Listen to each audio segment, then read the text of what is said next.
Okay,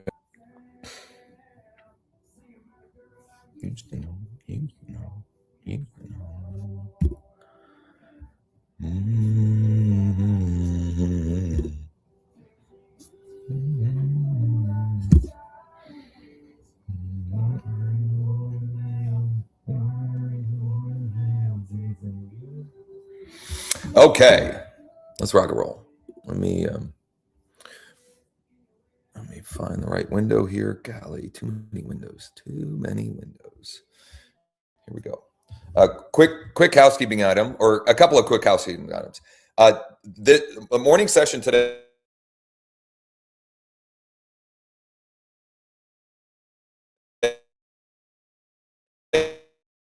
teaching or instructional.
Almost there. I'm sorry. I am sorry. Here we go.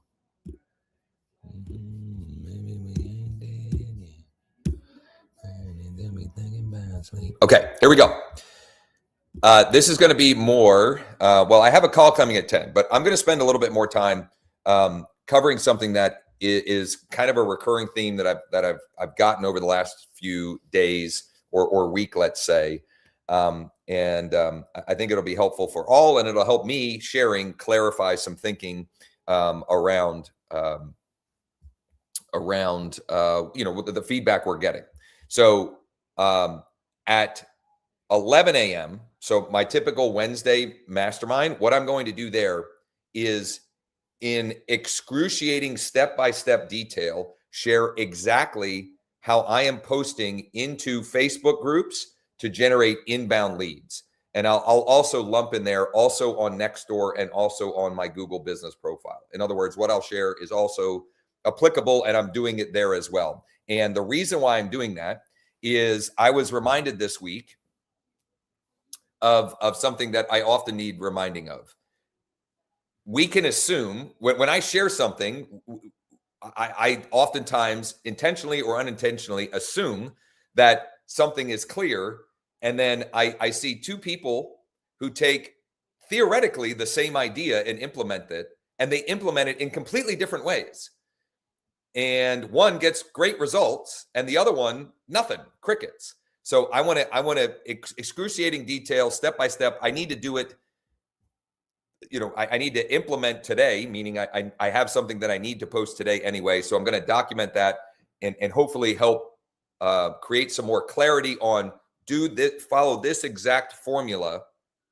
And if you do that, you will get pretty predictable results. Now, of course, it still falls under my 10 rule, meaning if you do it 10 times, 2 or 3, you're going to get outsized results. 4 or 5, you'll get, pretty predictable average results. And 2 or 3 of them, you'll get whatever, right? But let's stack the deck in our favor a little bit on that. So I'm going to start with something that I've shared a couple of times this week. Where is the right window? Right here. You guys can see my screen, right? Yeah. Okay. Here we go. I'm going to start with something that I've said a couple of times this week, but I'm going to do a much deeper dive on it, which is if you're, for example, using Lead Deck to reach out to either buyers or sellers or any marketing activity, generally speaking. So this is a framework that you can apply to any marketing activity.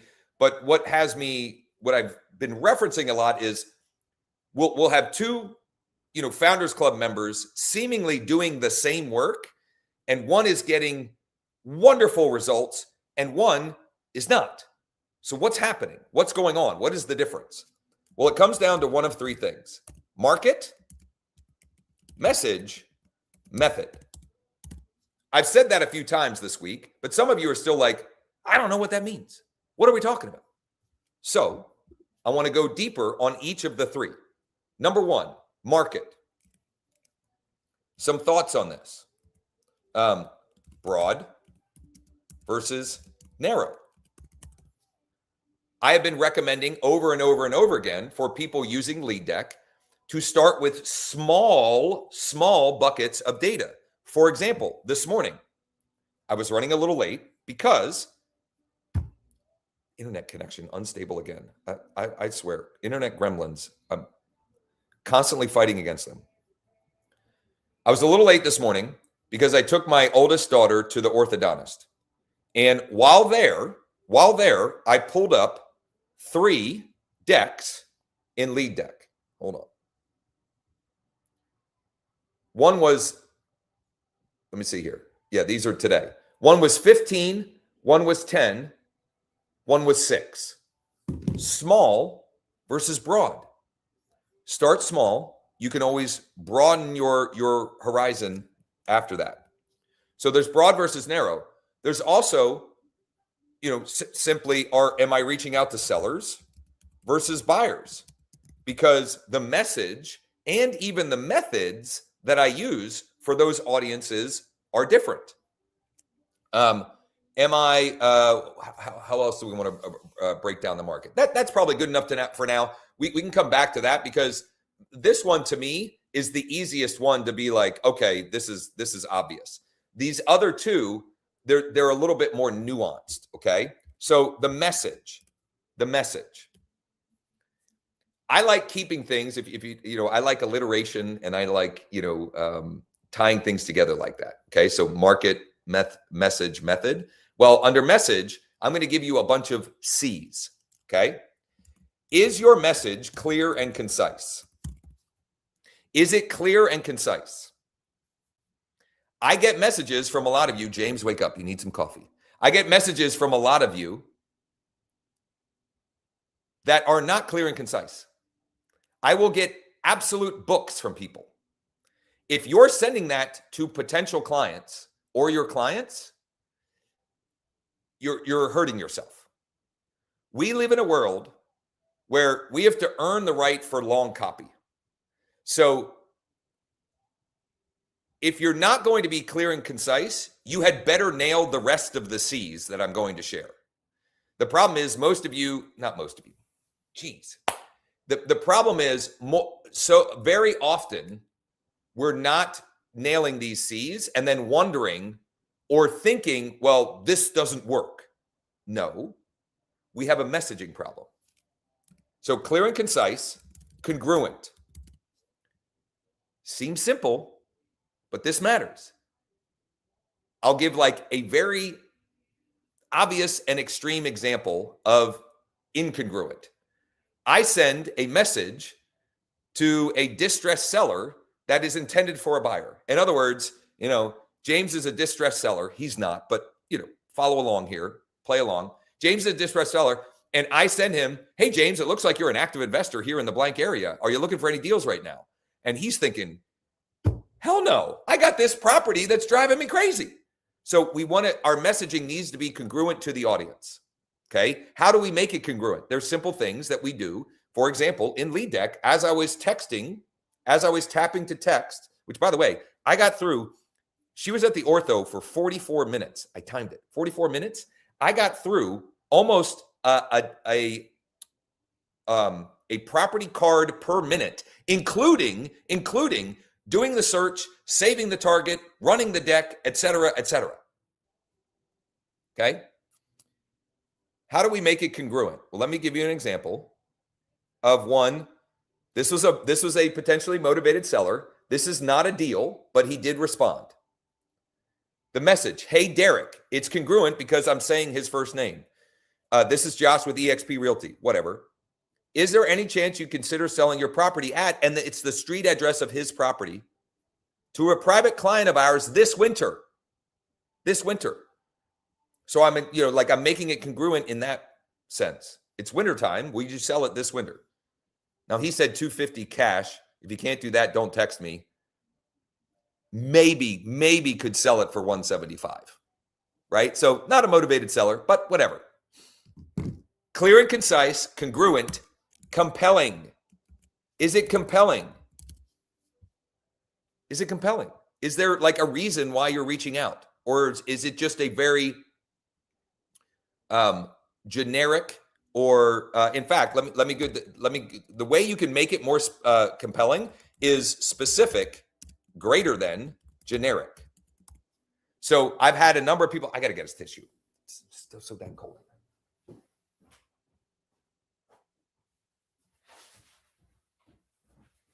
I've had a number of people reaching out and saying, I'm doing the work and I'm not getting any responses. And in fact, I did a deep dive audit yesterday on our Founders Club Zoom. And what I found was it was close, but not quite there. The messaging was not completely generic, but still too generic. And we could make it more specific. And the more specific we make it, the more compelling it becomes. So the one example yesterday, one of our users, it was actually his VA, is reaching out to buyers. The message was, well, it was just generic. Here's how. Hey, James, it looks like you're an active investor in the Charlotte area. Are you looking for any deals right now? We have an off-market property in Charlotte that could be a good deal or something like that. And I may actually pull up the exact one versus, hey, James, this is Josh with eXp Realty. Looks like you're an active investor here in the Charlotte area. We have an off-market fixer-upper that might be a good flip or could even make sense as a long-term rental. It's in the blank zip code, interested ? So that seemingly isn't that different. And yet those little tweaks can generate wildly outsized results. You can take something that gets a 1 to 2 to 5% response rate and turn it into a 10 to 20 to 30% response rate. Same work and effort, exponentially greater response. Consistent. So are you messaging consistently? Because I've also had some people that have come and said, I think I have a problem. And they had sent that they had reached out to 17 contacts. We had one yesterday. I had fun with her. I don't think she's on here, but I had fun with her. She said, I think I have a problem. Nobody's responding. Like I'm getting email bounces and I'm not really getting any response. So I said, okay, pull up your deck. There were 9 contacts in the deck. The first thing she says is, I talked to this guy. He told me what he wants, and I'm finding and sending him deals exactly what he wants. And I said, what are we talking about? You were 1 for 9. I don't care what happened with the rest of the 8. You did outreach to 9 humans, and one of them is now, you're now working with them as if they're like, what are we talking about? Well, I got all these, a bunch of these emails bounced, etc. Who cares? Who cares? Like, what are we talking about? Okay. So clear and concise, congruent, compelling, and consistent. I couldn't come with, I thought I had a fifth C, but maybe it was clear and concise, and maybe it'll come back to me. I was thinking this through as I was, running Sammy around. Campbell, you've got your hand up. Go ahead.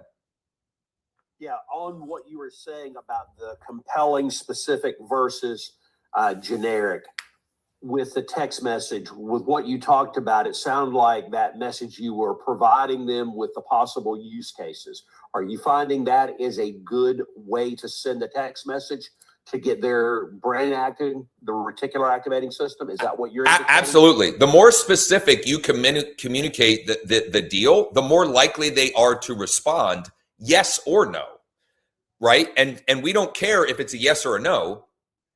If it's a yes, great, I can get you all the details. If it's a no, is it that you're just not interested in any deals right now, or this type of deal isn't what you're looking for? And if it's a second no, okay, great. Do you have anything in your portfolio that you wish you didn't have? Right? So another thing that I've talked about a lot this week, go for 3 no's. When you're reaching out to people that own multiple properties, don't let the conversation end before you get at least the 3 no's, because most of the time you won't get to a third no. It's something, there'll be a yes to something. So it's definitely my success story from yesterday. No doubt about it. Yeah. So that said, if you don't know what the best value add is, don't include it.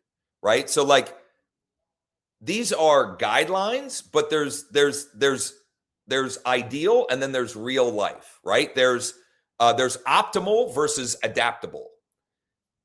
Within the frameworks, you want to be adaptable. Look at the optimal. So here, let me give you another example of optimal versus adaptable.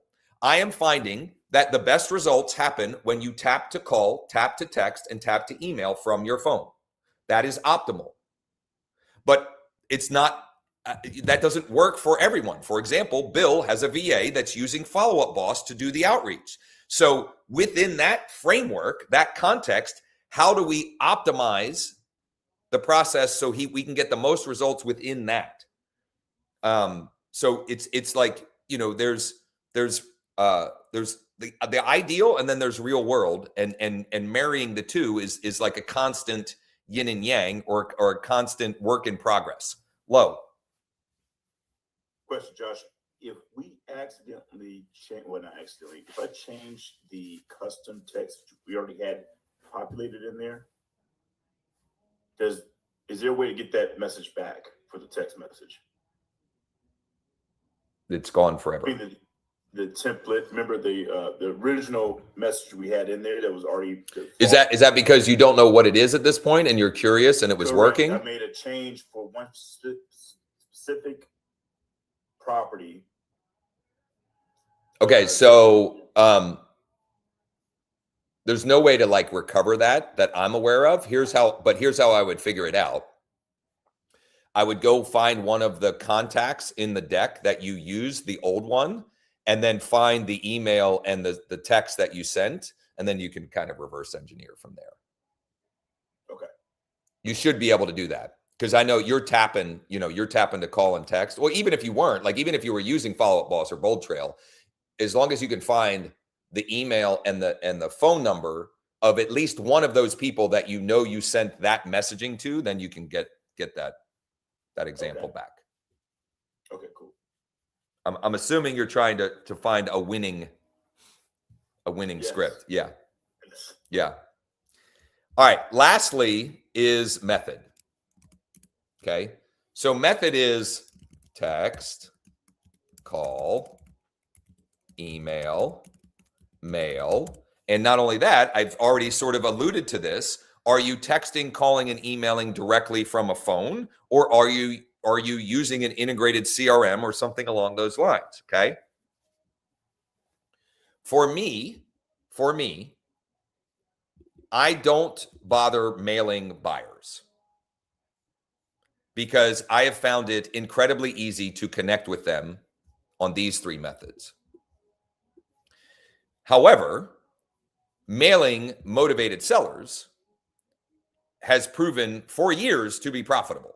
In fact, one of the things that sparked my interest in marketing to begin with years ago, I'm talking 2005 and 6, I was sending ugly yellow postcards to absentee owners with a 24-hour recorded message. And it worked great then. And direct mail to motivated sellers still works great today.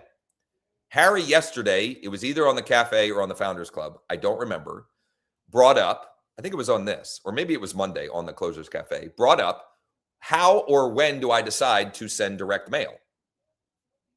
Okay, so I'm going to use that as a jumping off point and a way to demonstrate some of these other principles as well. Yesterday, I was doing outreach. Actually, Monday and Tuesday, I was reaching out to multifamily property owners in my zip code, small buckets of data. And for those that weren't on the Founders Club Zoom in the afternoon, from yesterday, I didn't pick up a seller, but Terrence here, this was one of the emails that I sent out. And this also illustrates my go for 3 no's. Okay. We're not currently looking to sell the property at this time. Sincerely, Terry. Which, by the way, who writes sincerely in an email? I don't know. I mean, it's a very genuinely nice man. I have never put sincerely in an email, but regardless. Got it. Thanks for replying. Any others that you might consider an offer on right now? I'm going for no number 2. And I got it. Not really. We're currently trying to add to our portfolio at this time, not reduce it. We only have a few doors, most added within the last year, unless you're looking for land in Northeast PA. To which I said, what part? And can you tell me more about what you're looking for as far as properties to add to your portfolio? So no, yes. No, yes. Sometimes you get a yes to the first question. Sometimes you get a yes to the second question. Sometimes it takes 3. And sometimes you'll get 3 no's. And actually, in that case, I might go for the 4th no. Would you be totally opposed to me keeping you updated on what's going on with the market in blank area? And I would pick the area of their primary residence. I'll send you an email and I'll send you a monthly email just to kind of keep you in the loop, right? So go for a 4th no if you get that. To which he told me where the parcel is, where the vacant land is. And I sent him a Loom video reply. And I would not do this with like a retail seller or like a retail consumer, but this guy's an investor. And like, I don't have a problem being completely authentic and transparent with them. So I had Lead Deck up. I pulled the vacant land buyers in the city that he has that vacant land. There were 6. And my video was very simply, hey, Terry, thanks for the info. We actually built this tool to reach out to people like yourself. And with the tool, I was able to identify 6 vacant land buyers just in Harvey's Lake, which is like a rural, it's like a, it's northern PA. I mean, it's I talk about my area being rural, like this is rural. And then I also mentioned this is the same tool that I used to reach out to you, to find you, to reach out to you. And I would love to use to help you find more properties to add to your portfolio. So I asked a couple more clarifying questions about his buy box because he still wasn't very specific. Is he looking for multifamily? Does he want single family rentals? And I also weaved in the fact that I may have a 45-unit apartment complex coming back available in a week or 2. So I planted that seed as well. Now he has watched it because I got a notification from Loom, but I didn't get a reply. So I'm gonna illustrate another thing that I have found outsized results from doing, which is just to keep going, like to keep following up. once you have a conversation, if it stalls, re-envision, do something to start it back up. Morning, Terry. Making sure you got my last message. Because I need to know, in there, I asked two things, and maybe I shouldn't have asked two things. Maybe that's why he didn't reply, but I wanted to know how much is he looking for the land? And then I wanted more information about his buy box. So we'll see. Another example of continuing the conversation or closing open loops. Closing open loops. Right here is a expired listing that I reached out to 2 Mondays ago. We had we had an email conversation. I had a text conversation with Gus, which I didn't know his name was Gus, but now I do because Aaron told me his name is Gus. She apologized for not responding to my last message because I had asked her for more information about the property. And then she gave me a whole bunch of other details that I can then get to work. Now, who do you think they're going to list this property with if I don't sell it? When they're ready to list this property again, who do you think? I mean, unless I screw something up, it's going to be me. And this is $1 million property.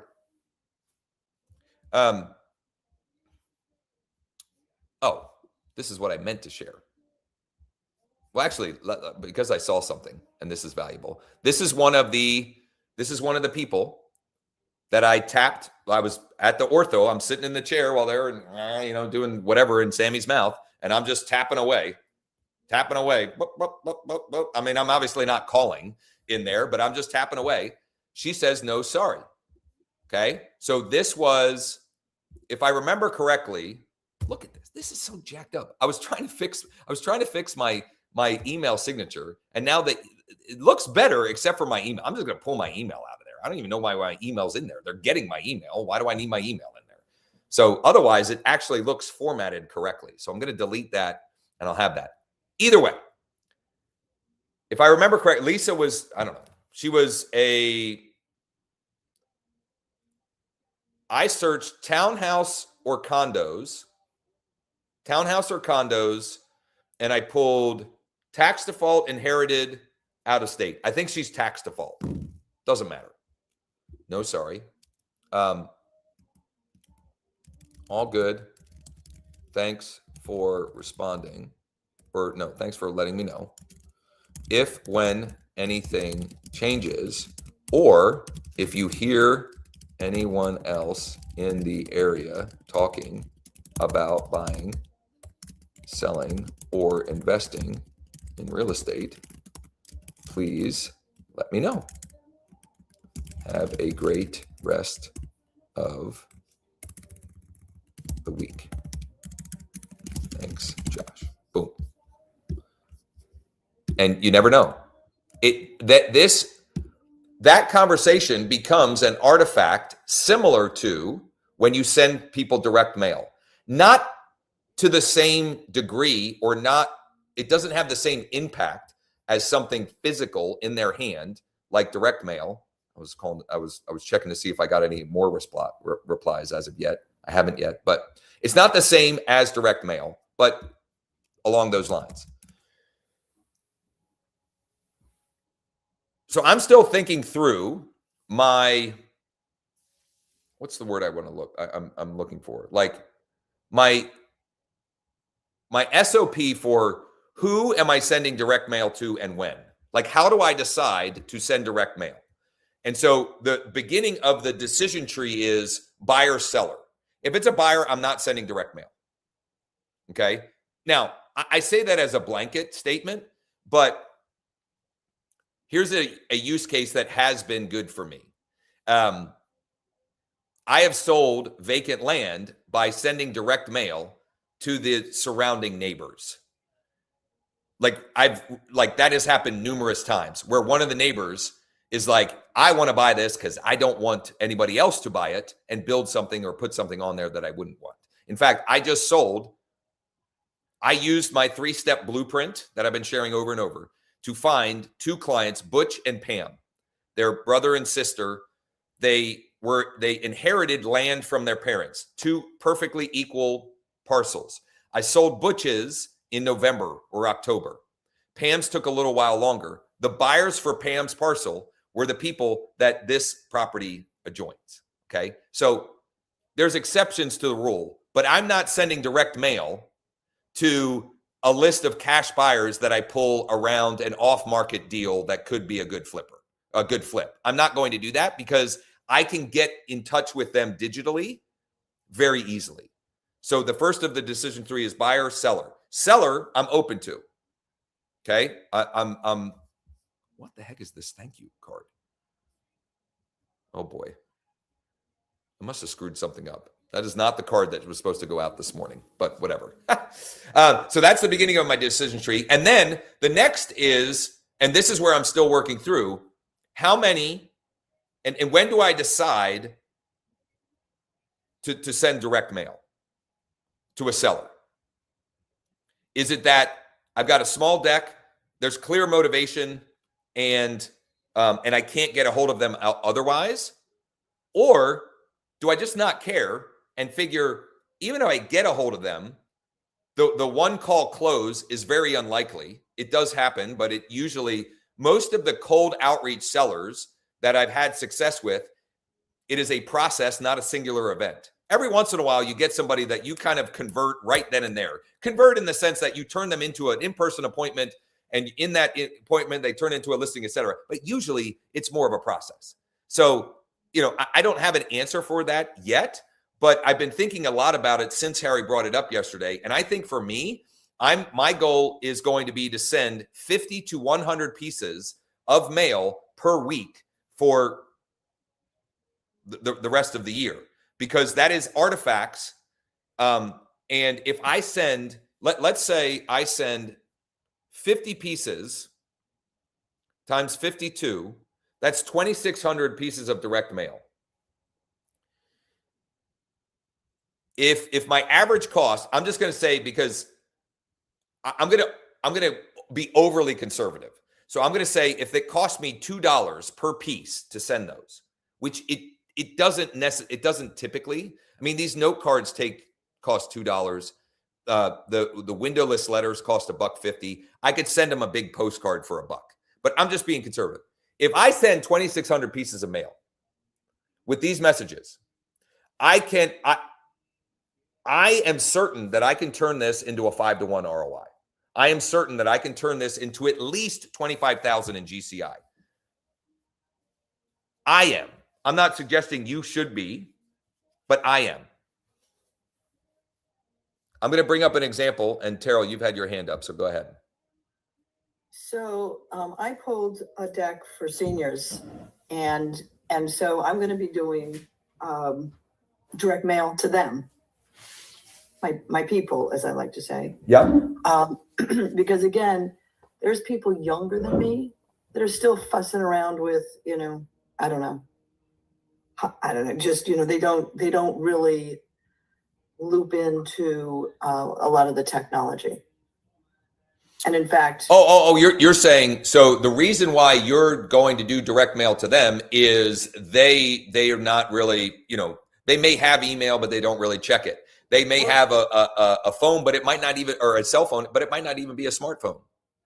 Well, not only that, and again, because the age group, we didn't grow up with it, so unless they had a motivation for it, it's like I know one older fellow, he was hanging on to his flip phone. Then his wife went to England and had the smartphone and was able to text, and then game over. He was on the smartphone. Yeah. So you don't know what's going to be the push. But I also had a client who was 57 years old and had never even turned on a computer. So to me, it's like you say, it's the artifact. I think the handwritten address is really important, and then that last statement I think that you added is like, hang on to this for future need, or share it, something like that, so that because I mean, just look at Terrence/Terry that says sincerely in an email. Yeah. This is a style that we were taught. Yeah. You have to have something sincerely, something that finishes it off in a kind way. Yeah. Totally So- agree.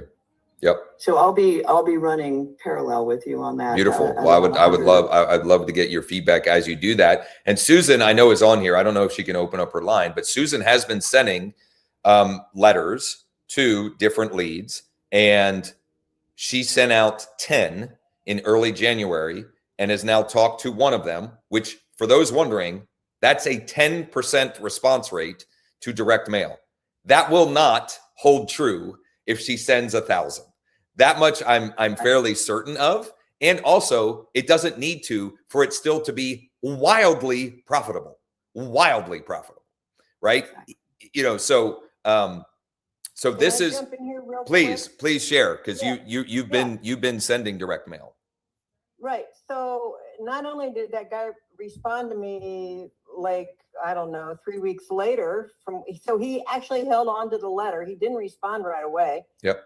But this afternoon, I have a meeting with him at my very first piece of bait that I created from a letter to a distressed seller. And he is bringing with him 2 other guys that might want to go on the deal to buy this. So I'm going to be able to meet 2 other investors, plus a hard money guy.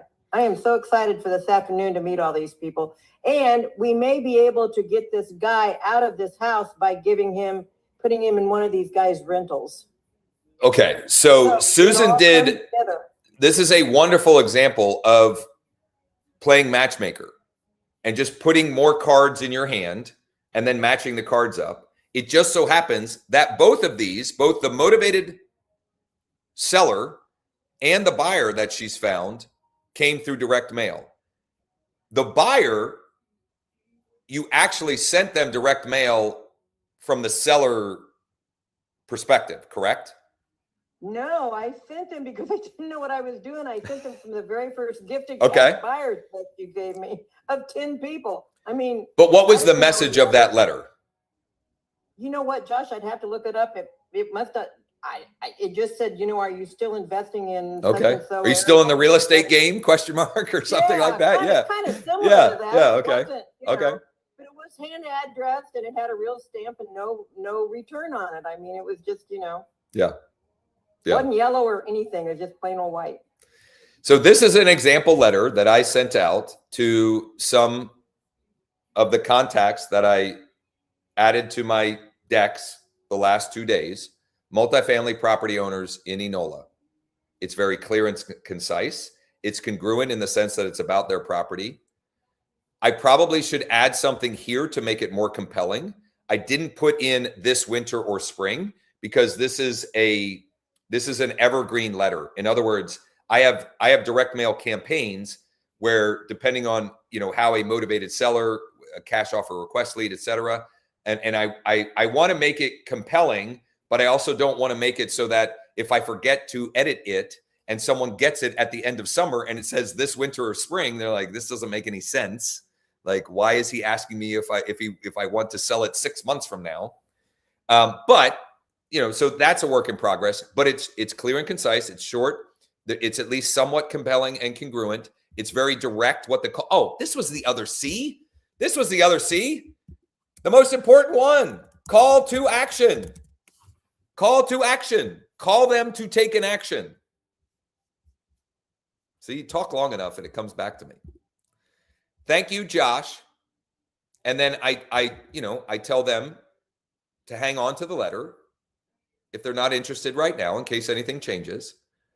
And then I have this set up as a thanks.io template for it to look like I hand wrote at least part of this, which I did. It just so happens that this is now a scan. I didn't handwrite this specific letter. I hand wrote these, me drawing in arrows and my, that's kind of how I write my signature, just because I'm lazy, and whatever.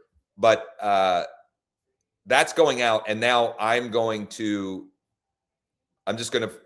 make more of that. I'm going to force that to be part of my daily routine, is looking for more motivated sellers for me to add into, this ability. Now, what happens when when they respond to this, but they're not ready yet? That's when I pivot them over and add them to my Josh, before you leave, where's your QR code going? I don't know. It's either going to the seller dashboard. I'll tell you where it's. So it's either going to the seller dashboard or my contact card. So either their seller dashboard in fast cash offers or my so they're yeah. I was actually thinking about that as well. I'm trying to decide what I would rather have. I don't really care. Here's why it's not all that important. Because if they scan it, I follow up with them regardless. Because Thanks.io tells me in real time, Keith just scanned this letter. So the one you just got the alert, that was me. So don't follow up on that. well, see, so when it does that, usually it says somehow or another, you know what? No, it does. It did say it. Look at that. Look, I have that. It popped up in Bold Trail because I have it set up. That is the name of the letter that was on that dynamic QR code was tied to. So when Campbell scanned it, that fed him into my Bold Trail, and it will also kick up a smart campaign. But I don't care. I want to get a hold of Keith, and he'll be like, "Well, I didn't scan it, or I didn't look at it. What are you talking about?" Oh, I don't care. Oh, you are you open to an offer? Wendy, go ahead. Hey, Josh, are your letters in for Thanks.io somewhere, like the different ones that you're sending? Yeah, but yes, but I don't know where. It's okay. So I used Thanks.io years ago, but I use it more for like, I don't know, like sphere type stuff, right? So yeah, it has evolved. Like in the last 3 years, it is literally light years ahead of. So whenever you may have used it last, it is dramatically improved. So here's what I'll do. I will put together. There are share codes for the postcards, the note cards, and the letters in Thanks. So if you're logged into your account, just like a Bold Trail share code, you can populate it. I will put those share codes and I'm going to put the 3 things, or actually the 4 templates that I most often use. There are 2 postcard templates, a letter, and a note card. I'll put them into a Google Doc. It'll be with this replay, and I'll share it. I'll have it ready for tomorrow morning as well. And then you can literally copy it. Now, what it won't have is like this, you have to create on your own, but the actual wording. Yeah, the actual wording. Yeah. Now, perfect. That's awesome. Yeah. If Keith reaches out, if I have a conversation with Keith and he says, we might want to sell sometime, but not right now, and I get his permission, or I just don't care. Like I'm saying, if I'm got good rapport and so forth, I might ask for permission to keep him posted, or I might just add him if we've had a good conversation to this. I have a campaign that just kicks out. The more people I have on it, the more it's sending each day. It's on a rolling basis. It takes my list, and everybody on the list will get this postcard once a month. The front is constant. In other words, the front doesn't change. That's Queen Street in York. Doggone it. That's the wrong one. It should be Queen Street in Chambersburg. I know my market well enough to know that that's the wrong dang property, which means I put the address in wrong. Regardless, it will have either the front, the street view of their property, or the map view if there's no street view. Like my neighborhood, there's no street view of properties. So for when I get mine, it's the map view. That remains constant. The back is dynamic based upon the month and their address. And anybody that I've engaged with, I just add. So Sheila is a cash offer request lead that I've had multiple conversations with. I actually sent Bryce out, my guy in Franklin County, to give me his number. And so I presented that option and the 7-day stress-free home sale. And she's going to proceed with one of those, but not until it gets a little bit warmer. And so I don't want her to forget. Like I've set her up with digital follow-up, But just like Terrell mentioned, this is an older generational person. She is responsive to email, but I also want her to have something physical in her hand as a reminder once a month. And since I'm doing this and I don't want to forget, that is So clearly Josh, the wrong mailing that address for her. postcard that you just flashed, the text of that body had like very like month specific. Like I saw like you It's did an your AI. February. It's an AI prompt that you put into thanks, and it's dynamic. It's dynamic by the month and their address. So That's slick. it will be, what John Frank in Carlisle sees is completely different than what Carolyn in Mechanicsburg will see, and is completely different than what Tina in Newville will see. Gosh, that's the old layout. I So noticed. this is the right address, but it's pulling the wrong. Say that again. That's the old layout instead of like this one that's got the photo on the side, so it's not blocked by the QR code. Oh, I didn't even know that layout existed. Oh, yeah. Well, Yeah, watch 'cause that. it was Okay, a- so watch this. Here's the other cool thing when you have campaigns set up. Let me think this through here.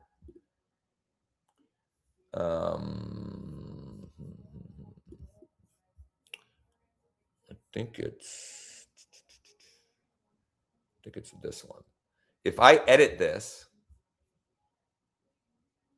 oh, look at that right there. I didn't even know that was there. You go. Yeah, because like usually the QR code's right over the front of their home. So I save this. The next batch that goes out tomorrow will be that new. That's the only thing I have to do is, no, why didn't it update the preview? Hold on. Oh, generate preview. So once I can, that's the other thing that's really cool with this. So I have a mailing list that I can just add people to.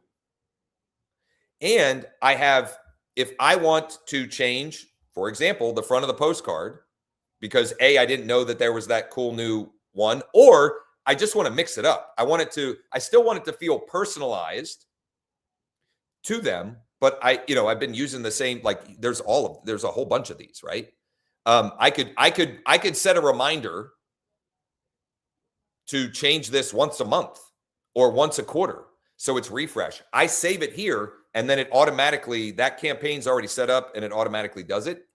The way I view this is, for me, it's insurance against them forgetting about me. It's more about me not losing deals than it is about me getting more.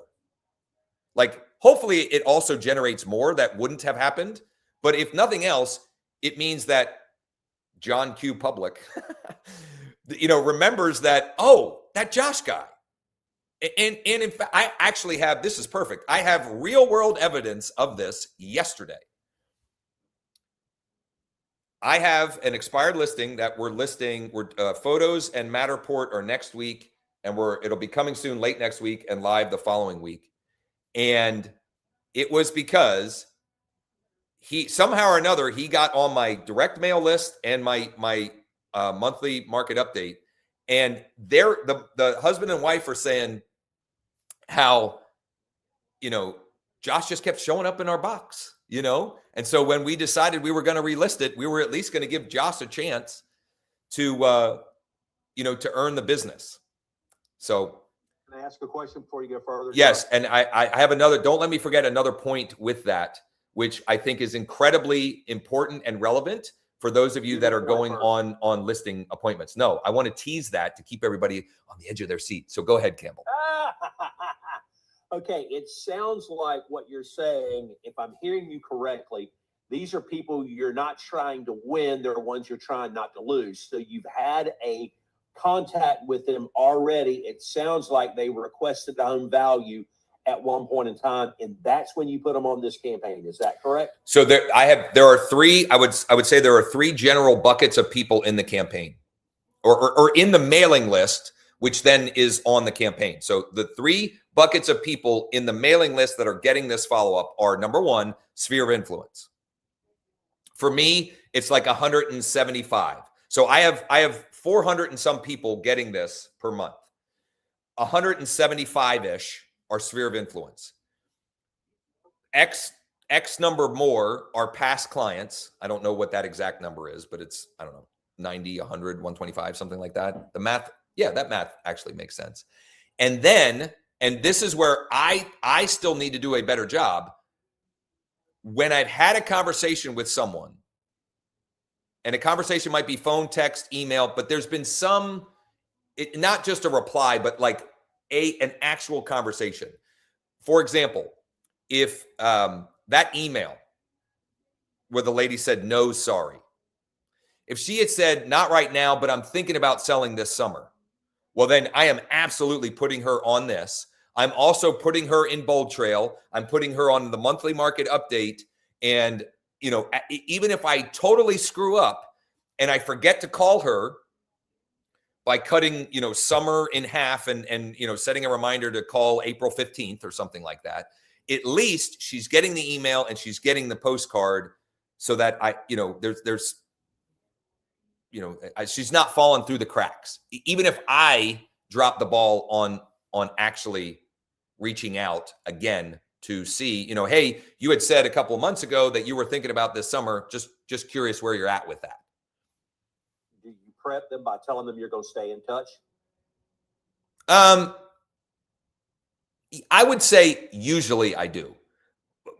I should commit it to practice, but I don't really.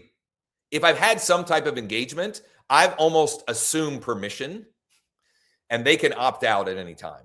But if or when possible, the permission helps. I just usually take it. I'm an assumptive closer. You've engaged with me. I know I'm good. I'm just going to assume that you're going to do business with me when the time's right. That's just. I would probably say in the conversation with it, I'll stay in touch with you, and I would just leave it at that. I wouldn't even ask permission. I would just tell them. Right. So it's not even asking permission.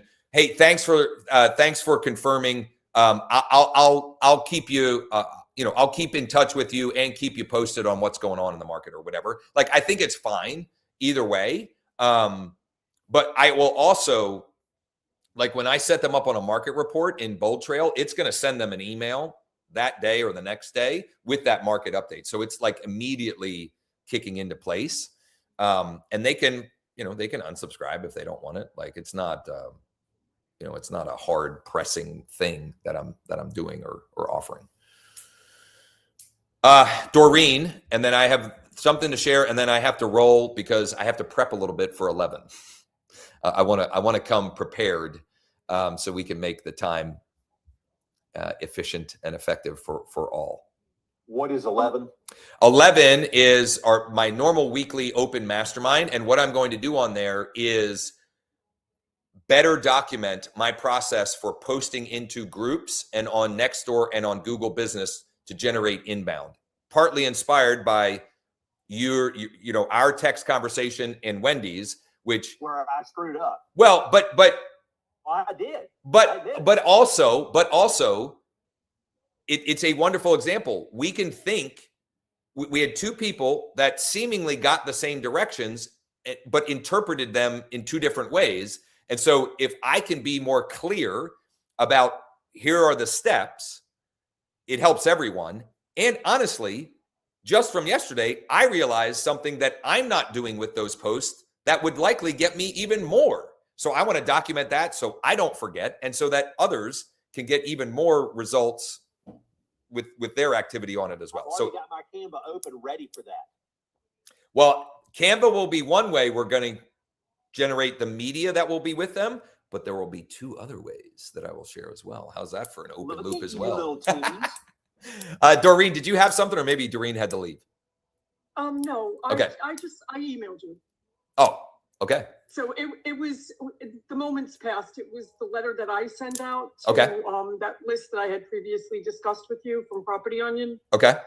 So I send out one letter first on everything's white, envelope's white, letter is white, and it's just, would you be interested in selling your property with the address to a client of mine? Yep. But as the auction time comes, it's usually 2 or 3 weeks later, I send out a second letter, and it's the yellow letter. And it still starts with that, but it gives them 4 options. There's 4 bullet points on it. So I try to keep it simple. And that's what I'm asking you, because it's been very effective for like 2 decades. And it's effective now because people don't pick their phone up. So, So and did you have a question with it, or were you just looking for I- feedback on it? Or in the email, I asked you to critique it. why don't we do this? This is perfect. We'll do that tomorrow morning, or that'll be part of tomorrow morning. I'll say one thing just from what you said to me, and maybe it's in there, but maybe it's not. But this illustrates the concept that big doors swing on little hinges. Just adding the word private before client feels a lot different to the recipient. Right. A client, oh, it's just a client. This is a private client of mine. It just sounds more impactful. It's exclusive. It becomes exclusive. Exactly. And your bullet points, one of them should be something that is exclusive. I don't know what those bullet points are, the 4 options in the. I'll tell you quickly. Yeah. One is market sale for the top value of your home. I'm giving them, the next line is, when it's time to sell your home, our team uniquely offers a range of options. And I'm going for that life event where somebody is, maybe going into foreclosure, or somebody died, or somebody's getting divorced. And then my next bullet, so the first one is market sale. Second one is quick sale with my cash buyers. Third is navigating complicated life or mortgage situations. So I covered both life situations and mortgage situations.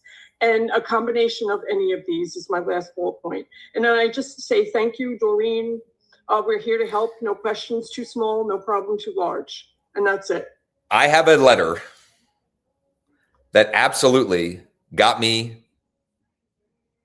like trackable more business. And you just reminded me, I have not used it for several years, only because I forgot.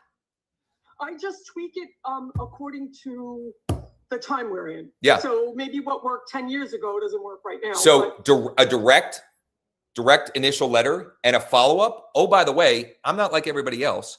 We have multiple solutions for your problem, which I do, but I'm not using that. I'm not putting that into my direct mail. So here's what we'll do. We're going to critique that. I'm going to find the old letter that I have that I know works because I have proof of it working.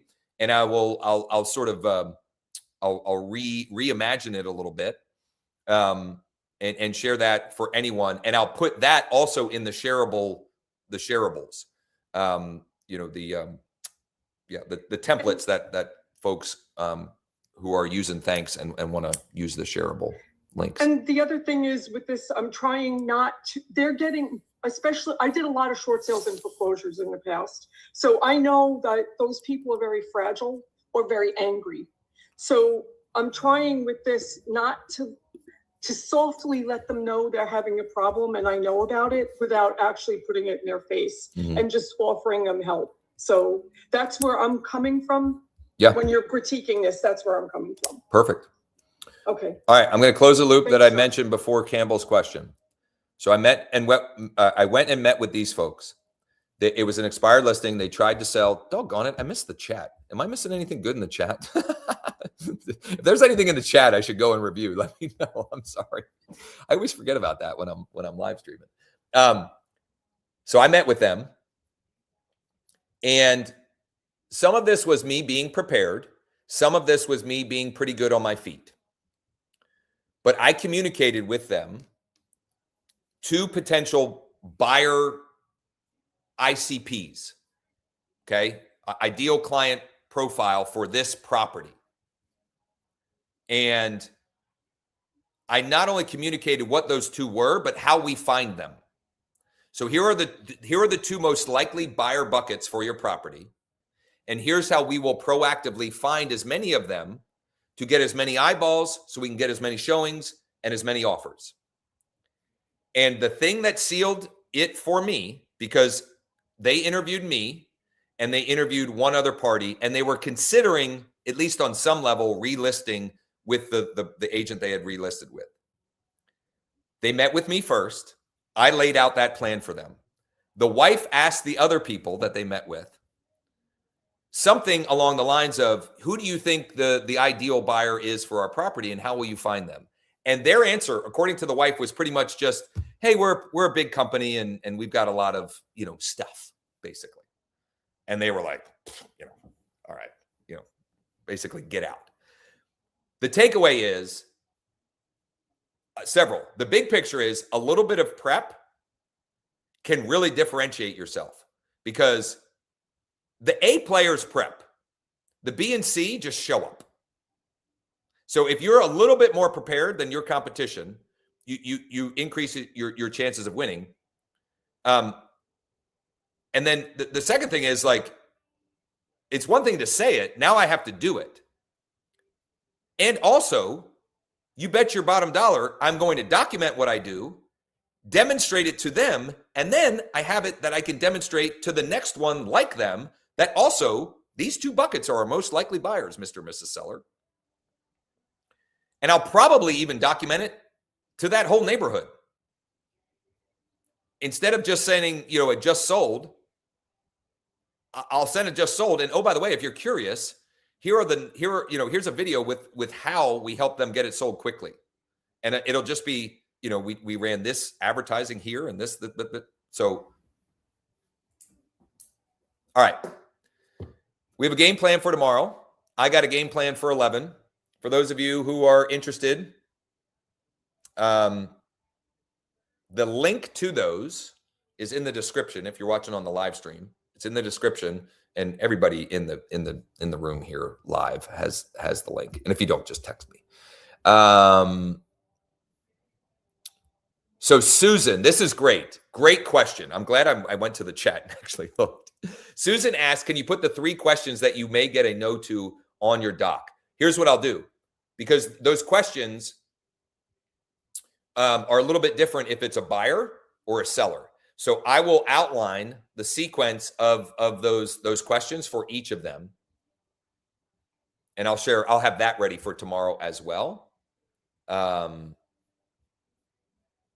Anyone have the link for the, okay, hold on. Let me, since we're still in here, obviously we're still in here. Let me find the direct link. I think it's at growwithjosh.com/mm, growwithjosh.com/mm, but here's the direct link for it.